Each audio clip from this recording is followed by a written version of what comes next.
Hey guys, welcome back to another episode in our Valheim build series. Today, I want to head to a swamp. I've been really looking forward to building in the swamp again after I did the manor a while ago, and now I wanted to kind of do like a rundown swamp bayou type house, and I think this turned out really good. I've already built it, and I think it turned out awesome. It's very run down, rustic. There's lots of broken boards and a lot of little detail like that, but I think it still turned out really, really cool. One thing I also did is a little less explanation and a little more of just getting the build done, show you guys what we've done. So it's not so much of a longer 1 hour video, but it still has lots of explanation. So hopefully you guys enjoy, and let's just jump right into it.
Well, honestly, we're a little over half done the exterior of this thing. It's not that complicated, so I haven't been explaining too much. Hopefully it's been good enough so far, but let's kind of go through what we've done.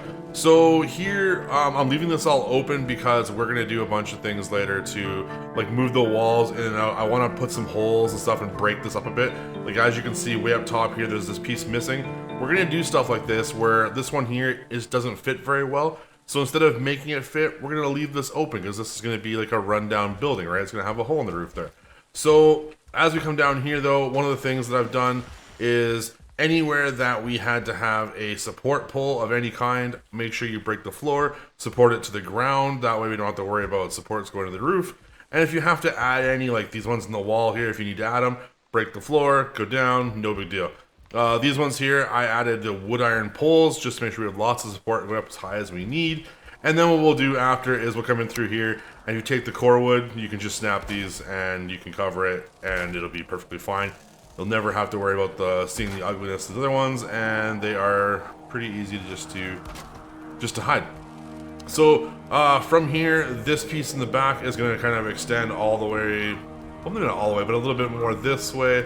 We'll probably move the floor back a little bit here, make a little bit more of a dock, not a dock, but like a, what do you call it, like a balcony all the way around. I am going to need to extend this side a few blocks because this piece here, this will be the last roof there, and then about halfway down there'll be a long room about halfway up that'll probably come out to about here or so. And then yeah, after that it's not really a whole lot besides finishing the walls, putting some of the detail in, and actually kind of breaking some of these pieces to make them look more run down.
Well, guys, I think I've finished this build. Now, I didn't go into any detail explaining anything throughout this whole thing, and I think that's okay. It's a pretty simple build, pretty straightforward, but hopefully the little explanations helped out, and hopefully it's still entertaining and you guys got all the build out of it. But I think it turned out really cool, and I've done a lot of little detail of this thing. As you can see here, all these boards are broken and destroyed, and everything is kind of crazy right now. So what I've done is I actually took an iron sledgehammer to this, because I wanted, like, even the roof over here is broken a bunch. There's a few spots where it's missing over here, actually. Some of the walls are all crumbled and broken. I made some of these windows broken down and stuff. And I did this all on purpose. I really wanted this to have a rundown swamp feel. Now the inside is pretty good. It's all built, everything is being used, but it still has that rundown feel like it's been in the swamp for a lot of years, and I think it turned out really good. So let's kind of go through this. We got a little bit of storage as you come in, a little bit of storage to the left. We've got our workbench, we've got our fort. I broke our forge. Okay, there's no forge here. I broke it with the hammer when I was hammering outside, apparently. We have the stone cutter, all that, obviously the table, and a little bit of a chandelier. Now, I went crazy on the lighting in here because the swamp gets so dark you can't see, and obviously you guys probably saw it in the video. Hopefully I brightened it up enough. It should have been okay though. It seemed bright up to me, but hopefully YouTube doesn't darken it too much. Now up here, we've got a little balcony that I thought was kind of cool to have out the back. Again, it's just supported by 2 beams, so not a whole lot to explain or anything here. Again, it's just, all I did was bring down the roof and kind of just connected it as we needed it. As you get stuck, as you go up over here, you get a little bit of a bedroom. Same thing, I broke a couple of these and I left them broken. What I wouldn't mind doing though is putting in maybe some like beams in here, just to kind of like as if it was being patched, you know. This I left kind of broken in here, the little latticing and that. And then over here we have another elevated fire pit, a little bit of a seating area, and then we have the crazy tower that all the way up top here, it really is just a bed. It was a bed. Using the iron sledge on the outside of this, it definitely breaks the weaker things. There was no bed there, but that's fine. We can toss that back, not a big deal. So on the roof here, you can see a few of these broken holes have like some, I've done some like reinforcing with the wood over here. I did the same thing. I kind of made it so it looked like it was patched up a little bit, or it was freshly broken. There's some of these things stick out and they only stick out on one side as opposed to the X. And I wanted that just to kind of make it so it's like, these things are run down, right? This is a very old, what is it, the Draugr build. The roof there isn't finished on purpose. And I really wanted this to be like an old house that was like broken down and then reconditioned. And I think this turned out really cool. So I really hope you guys enjoyed. Hopefully this a little bit faster video with a little explanation helped out. And hopefully you guys enjoyed this one. If you did, make sure to like button. If you haven't subscribed, make sure you do so. And as always, I'll see you next time.